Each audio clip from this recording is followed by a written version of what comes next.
यहाँ पर अगर आप ध्यान देंगे तो आपके पास एक सॉलिड स्फीयर है जिसको कि आगे की तरफ स्पीड दिया हुआ है v नॉट और क्लॉकवाइज सेंस में एंगुलर स्पीड दिया हुआ है v नॉट बाई 5r। ठीक है सर। और सरफेस का आपके पास basically coefficient of the kinetic friction force दिया हुआ है बेसिकली म्यू है, राइट।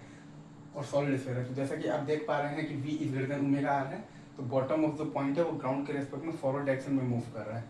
मतलब कि फॉरवर्ड स्लिपिंग है तो काइनेटिक फ्रिक्शन फोर्स आपका लगेगा तो बैकवर्ड डायरेक्शन में लगेगा to make v equal to omega. Again मैं फिर से बोल रहा हूँ, तो जैसा कि आप देख पा रहे हैं कि v is greater than omega r है, मतलब कि बॉटम ऑफ द पॉइंट है वो ग्राउंड के रेस्पेक्ट में फॉरवर्ड डायरेक्शन में मूव कर रहा है। मतलब कि फॉरवर्ड स्लिपिंग है तो काइनेटिक फ्रिक्शन फोर्स आपका लगेगा बैकवर्ड डायरेक्शन में to make v equal to omega. अब आप देखिएगा तो काइनेटिक फ्रिक्शन फोर्स जो है वो आपका ये पॉइंट P से पास कर रहा है। मतलब कि काइनेटिक फ्रिक्शन फोर्स का जो टॉर्क है वो अगर आप देखिएगा तो ये पॉइंट P के अबाउट 0 है, राइट। मतलब कि आप बेसिकली पॉइंट P के अबाउट एंगुलर मोमेंटम कंजर्वेशन लगा सकते हैं, ये सही है। तो वही काम हमने किया है बेसिकली। तो m v नॉट r और प्लस है हमारे पास 2/5 mr स्क्वायर इनटू है हमारे पास v naught by 5r is equal to, और ये जब प्योर रोलिंग आपका जब स्टार्ट हो जाएगा तब का एंगुलर मोमेंटम है आपके पास 7/5 इंटू m इंटू तो v of the pure rolling into r, right. ये सही है। तो यहाँ से आपके पास बेसिकली तो v प्योर रोलिंग आ गया है बेसिकली तो 27 v नॉट बाई 35 और ओमेगा प्योर रोलिंग आ गया है आपके पास 27 v नॉट बाई 35 है, राइट। अब आप अगर देखिएगा तो v at any time t, अच्छा तो जैसा कि मैंने आपको बता दिया है कि आपके पास v is greater than omega r है,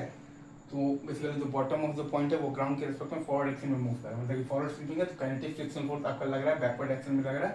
to make v equal to omega, right. तो v at any time t आपके पास आएगा v naught minus mu T is equal to omega at any time t। ओमेगा होता है आपके पास बेसिकली अल्फा t, अल्फा होता है आपके पास बेसिकली टॉर्क बाई आई, तो म्यू mdr बाई आई है आपके पास 2/5 mr square into t alpha t, और प्लस साइन इसलिए है क्योंकि काइनेटिक फ्रिक्शन फोर्स जो है वो आपका बेसिकली मतलब क्योंकि काइनेटिक फ्रिक्शन फोर्स जो है वो आपका बेसिकली ओमेगा को बढ़ा रहा है, क्योंकि काइनेटिक फ्रिक्शन फोर्स जो है वो आपका बेसिकली ओमेगा को बढ़ा रहा है। और प्लस ये है आपका बेसिकली तो लिखा हुआ है इनिशियल ओमेगा नॉट जो है आपके पास बेसिकली तो v नॉट बाई 5 है, राइट। तो यहाँ से भी आप निकालिएगा तो टाइम जब प्योर रोलिंग स्टार्ट हुआ तो वो आ गया है आपके पास 8 v नॉट बाई 35 म्यू जी, और v प्योर रोलिंग आ गया है आपके पास बेसिकली 27 v नॉट बाई 35, और ओमेगा प्योर रोलिंग आपके पास आ गया है 27 v नॉट बाई 35 है, राइट। अब अगर आपसे कोई बोल दे कि work done by the kinetic friction force बताइए तो आप लगा दीजिएगा work energy theorem 7/10 into m into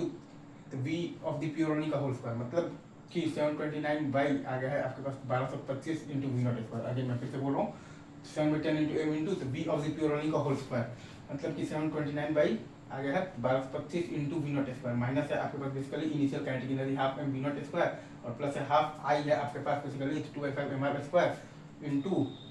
omega not आपके पास है तो v नॉट बाई 5 का होल स्क्वायर, या फिर आप मतलब कि इसको चाहें तो v minus omega into D T से स्लिपिंग हो रहा है तो v minus omega into D T से स्लिपिंग हो रहा है तो माइनस इंटीग्रल फ्रॉम 0 से लेकर के 8 v naught by 35 mu G into, और ये है आपके पास बेसिकली तो v minus omega R into D T और इंटू आपके पास f है बेसिकली तो म्यू जी, तो ये इंटीग्रेशन से भी आपका बेसिकली जो है तो work done by the kinetic friction force का वैल्यू तो सेम ही आएगा जो आपका बेसिकली तो वर्क एनर्जी थ्योरम से आया, राइट। इजी।